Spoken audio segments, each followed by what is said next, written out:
being on that path towards having your heart bent towards a way that it otherwise would not be. Lewis is not supposed to receive advice from an older white man. He's not. But I had to pause and realize that this man saw something in me, and it's not to the detriment or not to the chagrin of my own people, because I have to remember how America works.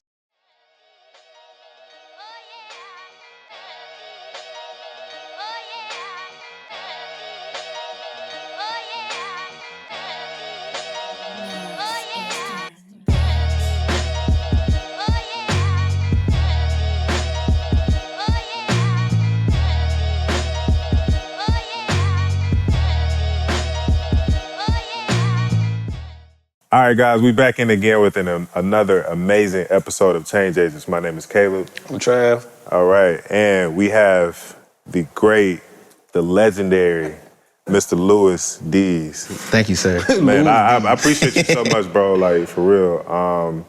And it's crazy how we met. You know, shout out Marcel Alexander, amazing artist, creative, producer here in Atlanta, and you know, the world is small, right? So it's like, you know, circles are even smaller.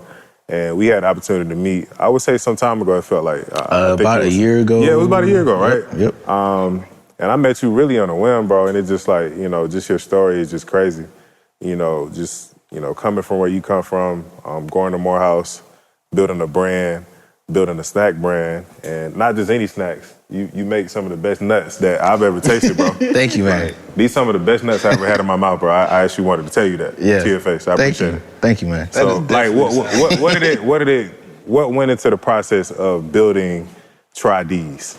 Yeah. So, first of all, thank y'all for having me on here. It's really exciting. What went into the brand was really just me trying to find freedom and a way to express myself. I went to Morehouse, started off as a history major. I wanted to teach young black men and women about who they are. Because if you don't know the past, you can't fix the future, right? How do you fix the future if it hasn't happened yet? But it's a whole other concept. But I realized that I was gonna be broke. I was gonna be a poor, righteous teacher. I figured, you know, if I can get in there and change minds, and that makes my life, you know, valuable, meaningful, purposeful. That switched a few times, but I got into the nonprofit industry. And I realized again that the people who were making all the decisions were the folks writing checks. I was the person who was on the ground, making stuff shake, gave me, you know, good warm and fuzzy. But a lot of black folks, we go get into a pool of debt, we go back out with the credential, and we say we want to go and help our people. The heart is in the right place, but how America works, it don't work that way. It's not functional.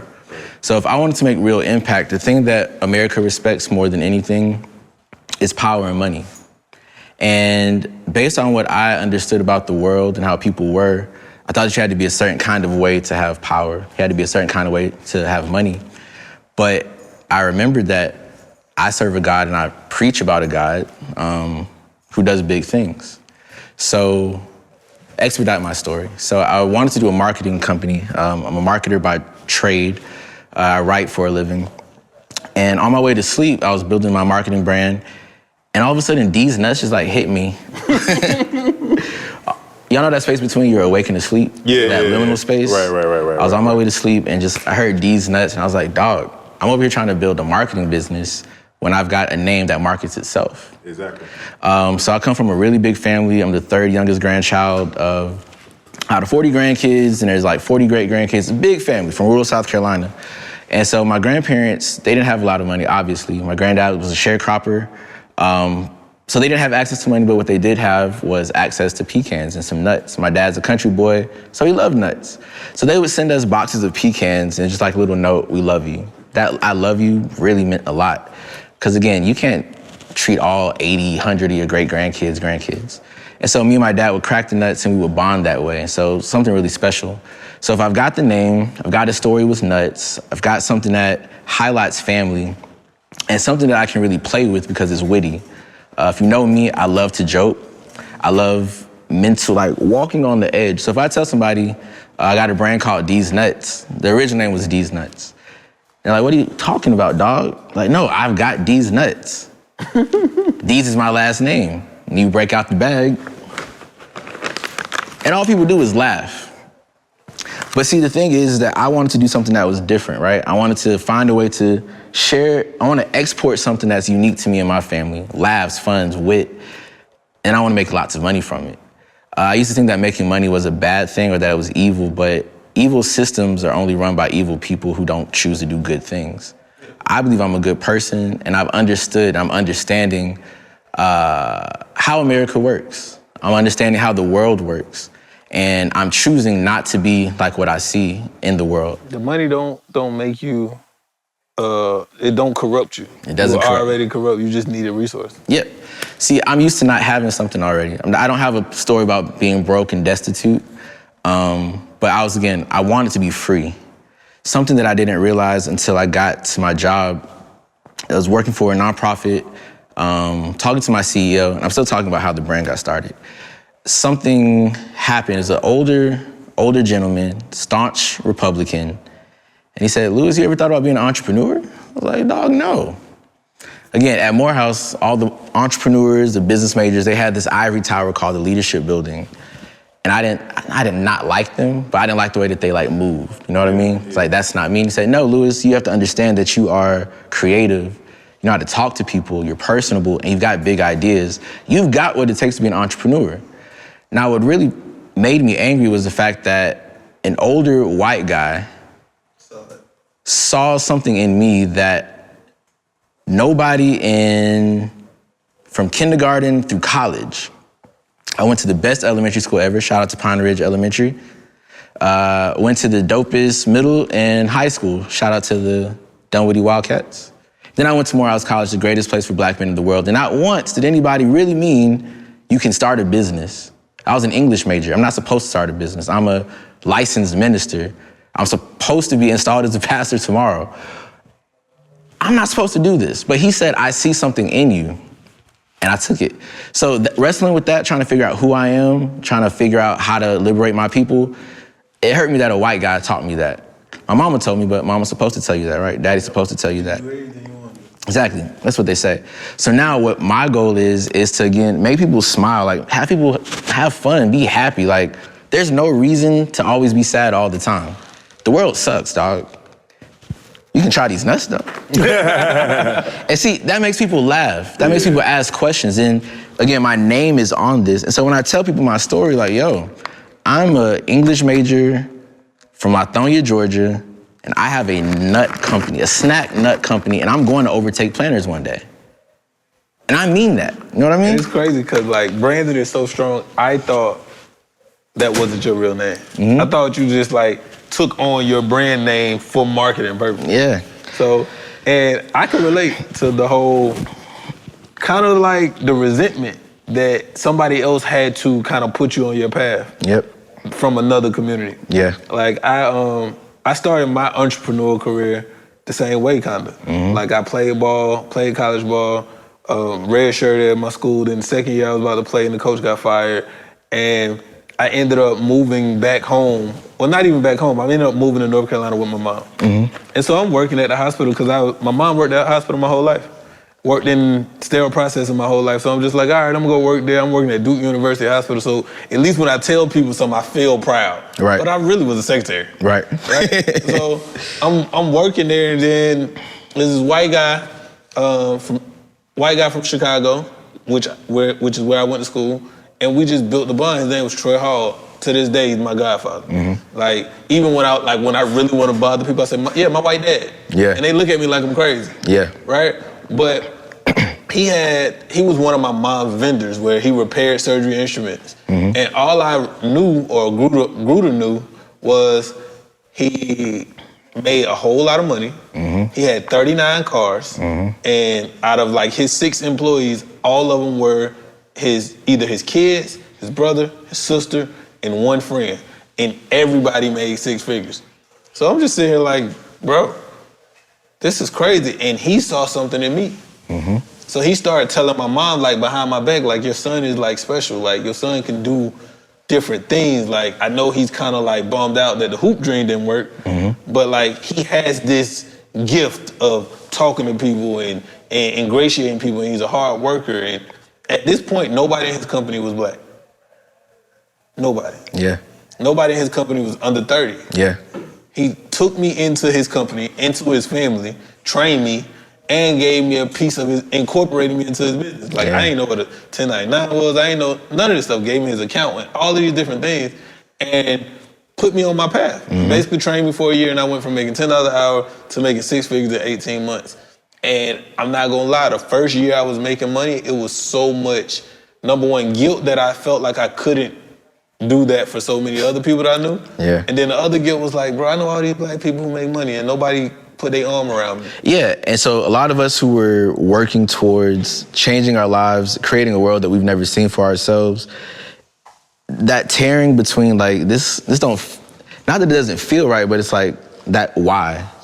And but I feel like that's the thing that causes us to want more, and it causes us to reevaluate other stuff. So came into school as little Malcolm X, right? So I was one of the first people to go through puberty in my middle school. I got the voice and the facial hair, no height, but it's all good. I wanted to speak up for people, right? Being on that path towards having your heart bent towards a way that it otherwise would not be. Lewis is not supposed to receive advice from an older white man. He's not. But I had to pause and realize that this man saw something in me, and it's not to the detriment or not to the chagrin of my own people, because I have to remember how America works. And this is not, again, I'm not pooping on America. I love my country. I'm just saying you have to think about the higher level stuff. People aren't teaching us how to operate in this country. The fact that God would see fit to have somebody who cared about me, who has a whole lifestyle different from me, to say, I see something in you, I see that as me being inaugurated into a greater mission. It's not that because the white man's water is wetter or colder, it's no. I've got some knowledge that I can bring to my folks. Yeah, I'm Robin Hood. Yeah, Robin Hood. Just with information. And being able to just kind of stand in that gap to say like, hey, I can't tell you how many times I heard, oh, you're so well-spoken. I was like, you don't know how many of us are well-spoken. Right. How many of us are so smart, so... Exactly. Yeah. And I was able to share with them about what we go through as black people. Having that person that you can trust, meeting somebody in the middle. He invited me to speak to his Sunday school class. I had a backdoor talk about Black Lives Matter, not the organization, but the sentiment and the movement. I was able to say to them, can y'all imagine what it's like for somebody to tell you, I'm hurting, I'm in pain, stop slapping me in the face? And they're like, nobody's slapping you, and they're just legit doing this? Mm-hmm. Because they trusted me and heard me, they realized that, oh, so what's on the news actually is real. Mm-hmm. It's like, so all of that brought me to try Deas, where I get to be myself. I don't have to try to be something that I'm not. I'm somebody who's always wanted to see better for my people. I've always liked laughing. I've always enjoyed, again, walking the fine line between that's inappropriate, dog, and that's really funny. So this just gives me a chance to be free, to be myself, and to not to educate, but to inspire. And I'll say this and I'll shut up, is that when I tell people that I have a snack nut company, it doesn't register for a second because, and this is not a shot at anybody, right? If I'm gonna be an entrepreneur, I have to be a caterer. If I'm gonna be an entrepreneur, I have to have a clothing company, or I have to go another route and be a baller before I can go and own my own company here and there. And put a costume on. Gotta put a costume on. I just wanna be me. And for other folks who are, because black people are not a monolith, I got out of, and I'm getting out of, the middle class rut. Simply put, if you come from wealth and money, you already know the rules of the game. You know that you're supposed to have a 401k. You know you're supposed to have a Roth IRA. You know you're supposed to have a savings account. You know you're supposed to have a wife. A lot, exactly. You know you're supposed to have land.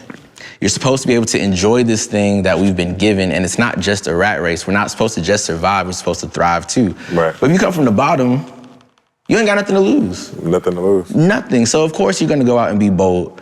But if you grew up in the middle class where your parents tried to hustle, they wanted you to live a life that's better than the life you lived. Again, my dad is the son of a sharecropper. My mom grew up in the heart of Atlanta around Grant Park. So they made choices, Lewis, we want you to be better than us. We want you to have more than we do. Right. And so hearing those stories, I wanted to protect and preserve what they had. So that means don't take risk. Don't do too much. Do it safe. Play it safe, because you don't want to lose it all. Until I realized, again, the people who make it big in life, they don't play it safe. Yeah. They're risk takers, and that's why I just associate myself with other people who have that same mentality, that same mindset. I love Dr. Strange because he's bending reality. I'm gonna change the world through nuts, y'all. Yeah. It's not a joke, it's not a hyperbole, it's what's gonna happen. But it is a joke. And what I will say is, because I know even like everything has either, you know, like a connotation or a denotation. Or denotation. Oh, I ain't hear it. No. But so like I even hate. I'm one of these people where I attack the opposite, right? Yeah. Like I hate when people say, I hate that there is a connotation to crazy. I say all the time, I'm crazy. And people are like, you're not crazy. I'm like, yeah, I'm crazy. Yeah. And they're like, why you say you're crazy? I said, because crazy don't mean that I'm somehow like imbalanced where I can't make decisions or I can't be successful, I can't be productive. I'm crazy just because most of the people in this country don't believe in themselves. Right. And I believe in myself. Right. That makes me crazy. Right. I think I can build something that I haven't seen built. Mm-hmm. That makes me crazy. Mm-hmm. I think I can tell a joke, like fat asses, love God, and still be well-spoken on a panel all at one time. Yep. Like, I don't have to believe that only one thing is good and one thing is bad. So that makes me crazy. And when you take the limitations off of yourself, again, when you realize just how much we've been lied to and how much we lie to ourselves, this past year I've had the greatest year so far. I can't wait to see what the last 3 months has, because the last 9 months have just been phenomenal. My boy looking at them P&Ls like, man, it's probably deeper than that too. Just like those experiences, bro. It's a lot of experiences, a lot of things that I'm renegotiating, things that I'm looking at myself saying, dang, have I really been this way? Yeah. And again, what I was saying, surrounding myself with people who understand that there are no rules. Yeah. That if you shift, you can shift culture by choosing what you believe in, right? Just telling people my story, your story is so powerful. Mm-hmm. The arts are powerful because it gets deep down in your heart and your soul. My homie, Matt Garrett, his company's Flea & Company, this X, Malcolm X, a revolutionary. Right. I was inspired to be a change maker when I was in sixth grade. Change agent. Change Hence agent, the show. change maker. It's the show. Change agent. I watched Spike Lee's version of Malcolm X. Right. I didn't have YouTube yet, so I couldn't go watch Malcolm X speeches. I was told that Malcolm X was basically the violent version of Dr. King. Mm-hmm. But when I saw Spike Lee's version of Malcolm X, I saw black men and black women with self-respect. Yeah. This isn't a place where I'm the only black kid in my classes at the time. So again, a church boy, I had faith in God that built me up. But watching Malcolm X made me say, nah. It's different. This is different. What my mom and daddy told me is real and it's true. And now because of the medium of art and film, I'm inspired to go and do something. So everything comes full circle. My homie, Jay-Zon McLeod, has got his brand, $1 Million Thoughts. And they have all these little pithy statements that encourage you to how to have $1 million thought.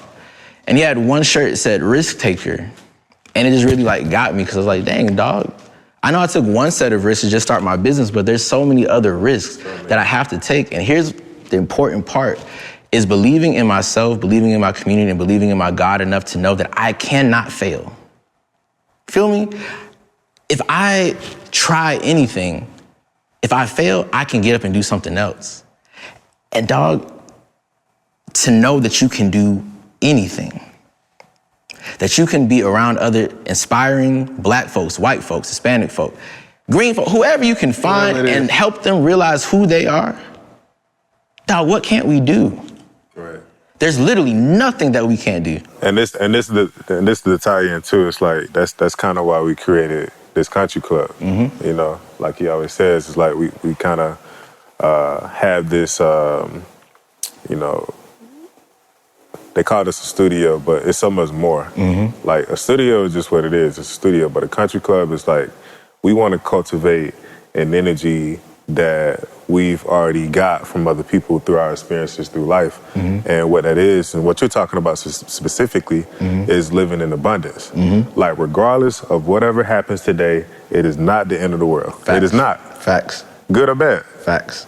And it's always tomorrow, it's always another thing that you can do.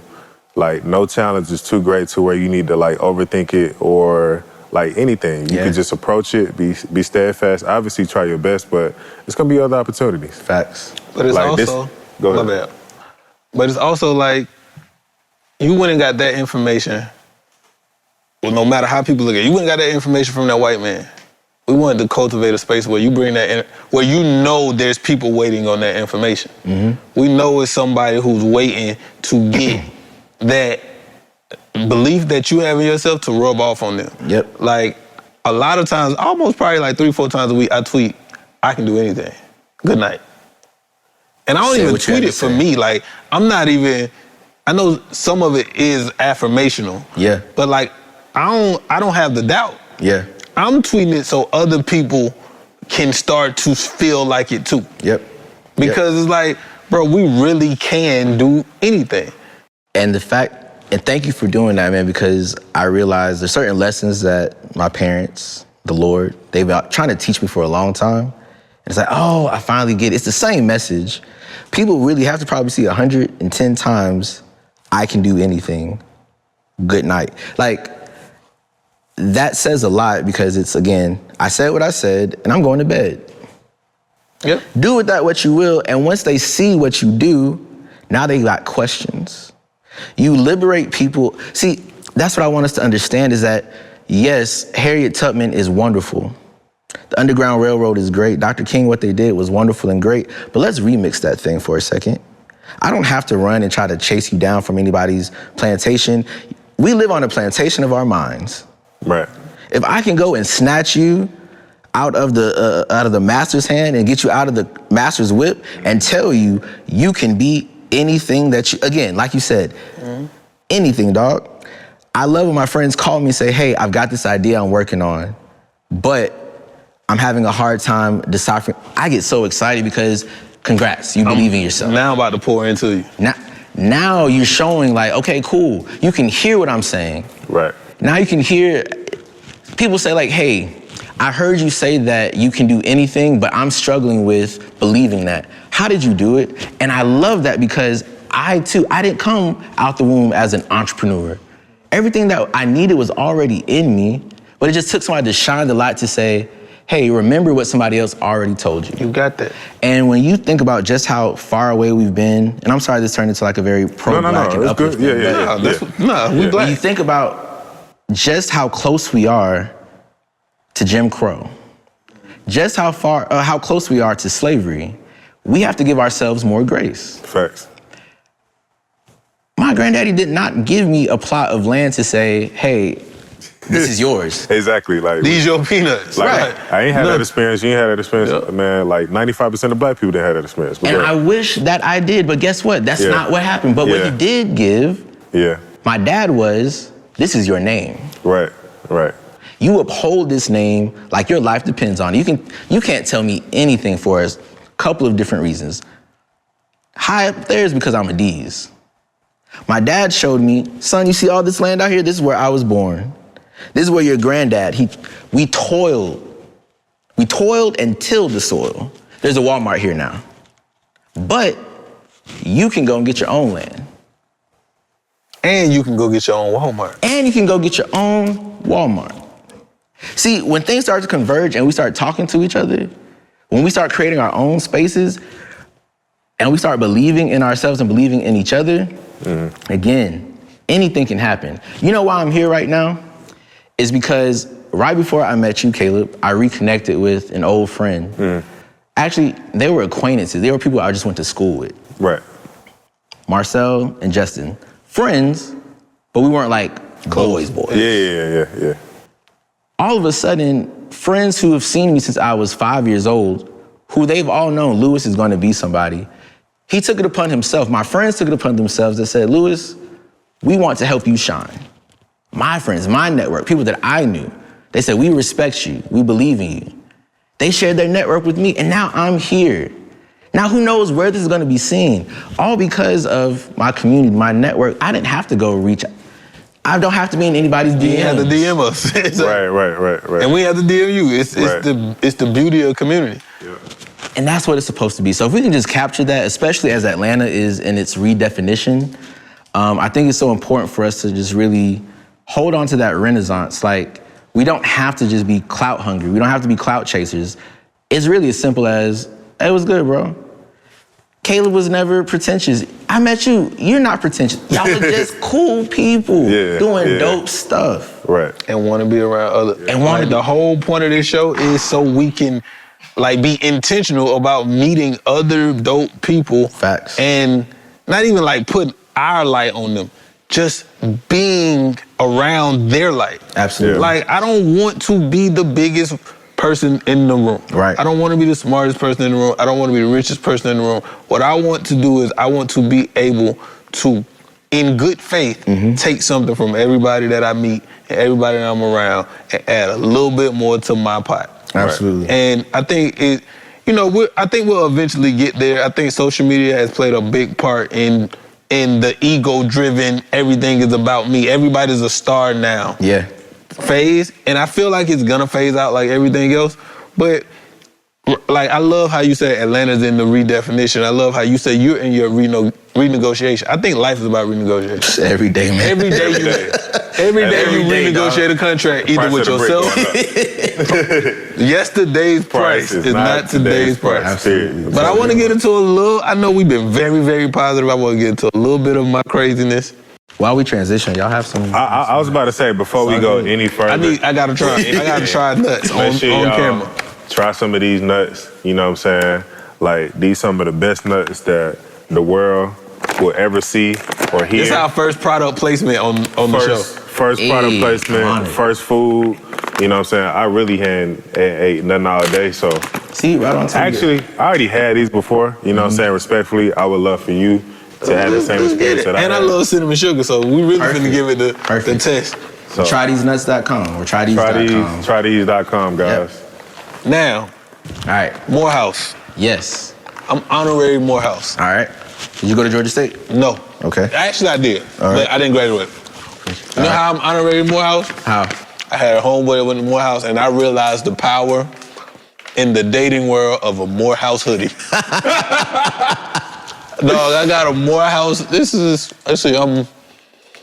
like 08, 09. Yeah. One of my boys went to Morehouse, bro. I used to just come down here. Because we right next to the AUC. Yeah.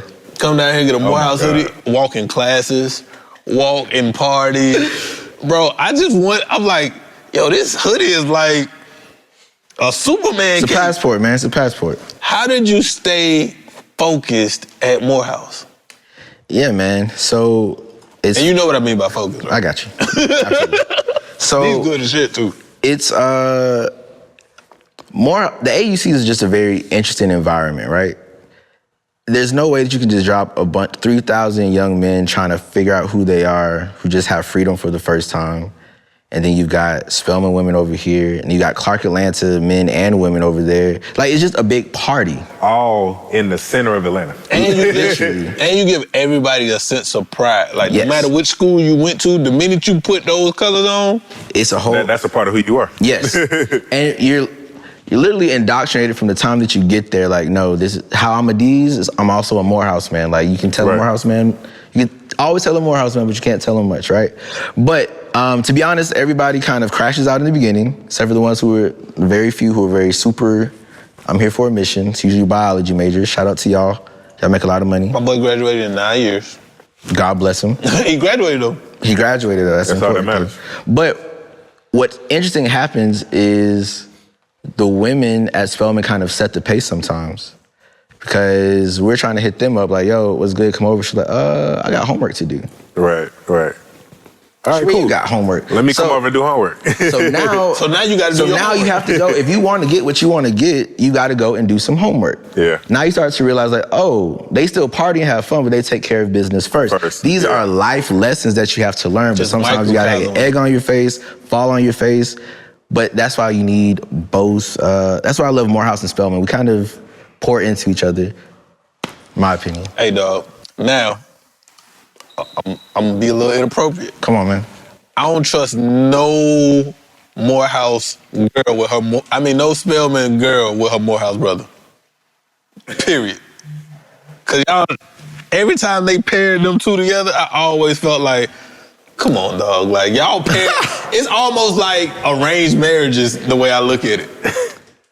That's what some people wish would happen. But like my Spelman sister, actually, I don't know who my Spelman sister is. Her name was Kelly. She like transferred. I couldn't get a dorm sister, Spelman sister. But the great thing is, Spelman Kellys. they're oftentimes our gateway onto campus. You meet other friends through your Spelman sister. So oftentimes you might meet your wife through your Spelman sister, and now it's a whole little thing. But that's a life lesson. Most of the time, Life women lesson. walk you in the right rooms. That's a. And if y'all can hear the natural message fact. that we're saying, oftentimes we just need to listen to women. Right. Listen to Facts. black women. Facts. They know what they're talking about. If you don't trust anything else, trust black women. Listen. But that leads us to our commercial break. I just want to talk about the product a little bit more. So this is cinnamon sugar, as you guys can see. Tell us a little bit about your experience. Hey, dog. Tasting the cinnamon. I'm not gonna lie. I'm gonna tell you what I'm comparing it to. All right. My very first job, Auntie Anne's pretzels, cinnamon sugar pretzels. I love these. Now, I'm not hyping you. If these shits No, was they whack, good. If these, Like, shit, legit. if these shits was whack on camera, I would tell you they was whack. I'd appreciate it. Okay, so let me get this comparison, and maybe it'll resonate for people out there. Like, so imagine like cashews. So these are the cashews, right? So imagine cashews, and also imagine Cinnamon Toast Crunch, like cereal, That's what it and is. blending the two. Yeah. That's what it tastes like. Yeah. But this is the crazy part. If you gave me some Planters cashews, regular, I wouldn't eat them. Facts. I They wouldn't don't even have enough flavor for me. Yeah. So like, this is a genius idea to me. Thank you, man. Now, that same thing, my goal is to just add flavor to stuff that's already mundane.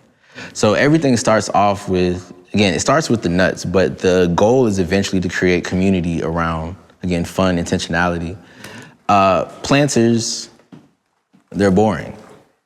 Doesn't have flavor.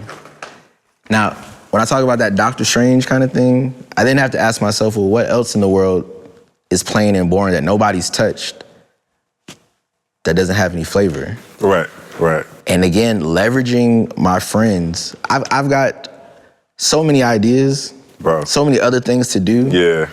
One of the next things that I want to do after this is called the Ideas, playing off my name again, Ideas Innovation Lab. And what I'm going to do is, again, leveraging... Lowercase I? Say it again? Lowercase I? Lowercase, see? Yeah. My boy. Kind of like iPhone. Yeah. But if I've got all these ideas, I can tell people exactly what it is that I'm seeing. Right. If you're equipped to be a CEO and you're good at being a CMO and you're good at money and you're good at this and you're good at whatever it is, let's build a team. I can tell y'all what it is that you need to do. Facts. Y'all just give me a little bit of equity and y'all go be rich. Yeah. Because I know that every thought that I have, for the most part, Yeah. is going to generate something. Got you. So if you've got the will to do it and you want to add flavor to stuff, Right. Right. let's add flavor here and there. It doesn't have to start with, it doesn't have to end with food. Yeah. If there's an issue at the airport, dog, let's go to the airport and make bank. Right. Right. Right. If there's something, if you smoke all the time, think about what you don't like as a smoker. Find the problem, bring the solution. problem. Right. Make lots of money. Yeah. So that's like the entry point. It starts there, but it expands to so much. Like I don't want to build an army. I want to build a community because again, Right. this is not Lewis centered. This is, Deas is a name and it brings folks together. Yeah. You can't say Deas nuts and not laugh. So if you're doing something dope and you like the nuts and you're doing something dope and you like nuts and I love the nuts, well, what are you doing, Caleb? Because clearly I want to support you, dog. Right, We right, both right. like Try Deas. Right. Facts. So you got a premiere for a music video? Yeah. We're all gonna tune, if we all like Try Deas, at 7:05 on November 4th, we're gonna watch the premiere of Caleb's video. Right. Caleb now has, as the community grows, boom. instantaneous success, and he appreciates the group that helped him get there. Yep. And I Now think he's that's- inspired to help others, and it just Right. continues. And I think that's what we have to get into. It's not even like just group economics. It's group support. Like my example I give all the time is I'm gonna be honest. A lot of Tyler Perry TV shows I don't like. Or even if I don't like them, I don't have an interest to go find out if they like them. Absolutely. I DVR every show. Because I know what his success on that grounds to have his own film studio in Atlanta as a black man, I know what the success of that represents. Absolutely. Whether I like the actual product or not, that's for a critic. Don't matter. What I like is what he's trying to build that is a extension of us. Absolutely, man. So like, I want to say Tyler Perry got like 6 shows. And I was Man. just with Scott Mills, who's If president. not more. Yeah. Right. Like he own it. Him and Kenya Barris basically own BET now. Kenya Barris and 50 Cent, bro, They own this stuff, right? So I'm with Scott. I went to a panel with Scott Mills from BET last week, and they was asking how he got Kenya Barris to leave Netflix to come to BET. And he was like, we had to give him equity. And I don't think he had ever said that publicly before that. And what we look at equity as just in ownership, like I own this piece, I own this. No, my community is equity. Yes. Right. So for you to come, it's like if you take it to street terms to break it down, you can't come sell dope on my block without Absolutely. paying my people. Facts. Or without servicing my people, Facts. being respectful to my people. So it's like, why wouldn't all of us in this studio, now that we've built this relationship, we have a point of contact and we have somebody to do this, why wouldn't we all show up to your event? Even if you pay one of our camera people to come shoot the event, he the only person getting paid, how is that stopping us from coming? And if we can't come, how does that stop us from sharing the event right or whatever Facts. the link is? Yep. And we really have to get to that point to where we don't have to pay each other to support each other. Facts, man. And I want people to get paid, don't get me wrong. Yeah, no. Within reason. But everything ain't about $1. Something has to be about the bigger picture. Facts, man. And again, going back to reimagining, remixing stuff, the woke cats, when I was in Morehouse, not early 2000s, like 2007 to 2011, when the West End Mall was still just the West End Mall. It smelled like incense. You walk in, and there was a bookstore. And you can't go to an HBCU and there not be a blackety-black bookstore somewhere in the community. Right. But going over there and seeing who we are, who we can be, reading these books about, before they came before Columbus, reading Sheikh Anta Diop, the woke folks would always talk about, cooperative economics and all that kind of stuff. And it's not that their messaging was wrong, it's just the packaging was not presentable. Right. You can take that same message and we're literally saying the same things that the cats on the side of the road selling you apples and oranges have been telling us for decades. Right. It just didn't look right. Now you got fly cats who are dressing well, who are telling you, y'all, we can do this together. It plants a seed. And if we can return to the thing that brought us here, it can get us forward.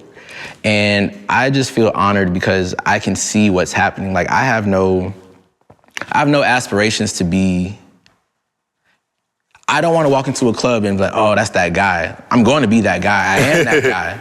But your lauding me does nothing for me. I can't be swayed by whatever you're trying. Yeah.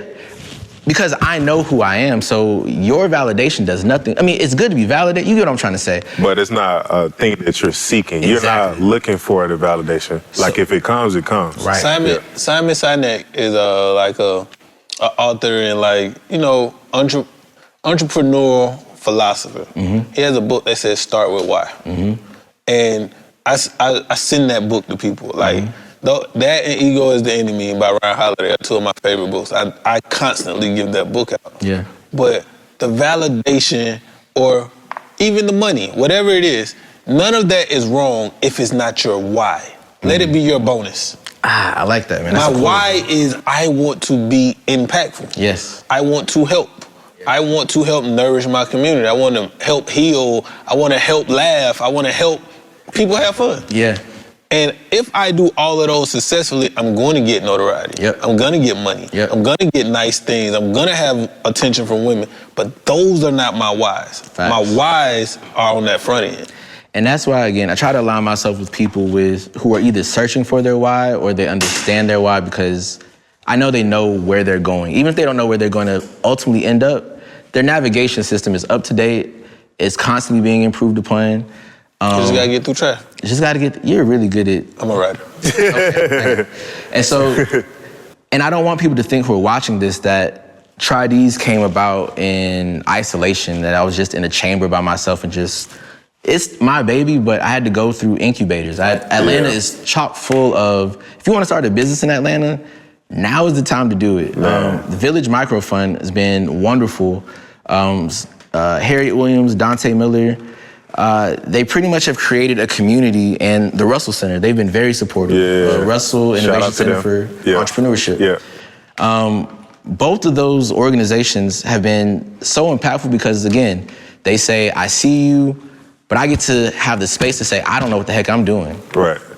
You don't know what you don't know until you come up on it. Right. I have no idea how to preserve nuts, have long shelf life, until the Russell Center introduced me to the Target team, and they told me about nitrogen gassing stuff. I had never heard this stuff before, but I had to humble myself to say, I don't know it all. I need help. I need help is not the ugly phrase that we think it is. Yeah. We hold ourselves back. Bro, say it, bro. We hold ourselves back bro. all the time because you have to remember, freedom is one of my core values. It's what I'm in constant pursuit of. And I realized, again, reevaluating, renegotiating, looking at things that I already thought about. I knew about the Freedmen's Bank. I knew about the Freedmen's Bureau. But when I went to go work for the white guy, the nonprofit that he was heading up at the time, that was the first time that somebody told me, just go do your job. It's like, well, I'm used to fighting against the system. I'm used to you telling me I have a 15-minute break, and I go find the law to tell you that it's a 30-minute break. I've never had somebody come and say, no, just go. As long as you do your job. You want to take a 30-minute lunch? Go take a 30-minute lunch. You want to take an hour lunch? Go take an hour. I realized that nobody had taught me how to be free. Freedmen's Bank, Freedmen's Bureau. You take people who've been enslaved for 400 or however long we were enslaved, and you just say, all right, y'all are free. You expect us to know what to do? What is a credit score? What is savings? What is doing for myself? And so we are still, again, a Morehouse man, a Deas, somebody in Atlanta, the mecca of black folks. We are still learning. And again, that grace piece, again, I'm gonna keep saying it, we've got to forgive grandmama for selling her house. Grandma needed money. She did not know that Atlanta would be Atlanta in 2022. Right. Give her grace, learn something from her, and the little homies who are coming up, tell them the truth. It's not gonna be easy. You're gonna fall on your face. You're gonna mess up. You're gonna be underfunded. You're gonna be trying to figure out how you're gonna eat. It's all part of the process. And if we can just yield to the process and yield to what humility is trying to teach us, understand that every opportunity is not a paid gig, paid opportunity. But if you're a good person, dog, I know it's coming back to me. And I'm not doing good for you to get, I'm doing good because I believe I'm good and you're good. And because you're good and you trust me and believe in me, it's gonna come back. But at the same time, I'm not gonna disrespect you and say, yo, Caleb, so I know that you're a professional at what you do. Dog, can you do this for $20? You gotta be reasonable. Meet folks in the middle. So when your friend tells you, I'm sorry, I cannot give you this t-shirt for free, it's because Shopify has a $29 bill that's coming and they just need you to not buy weed for a week and support them. And they're gonna remember that. So if we can just, again, remember these small things and just have fun, dog, we can change the world. I always,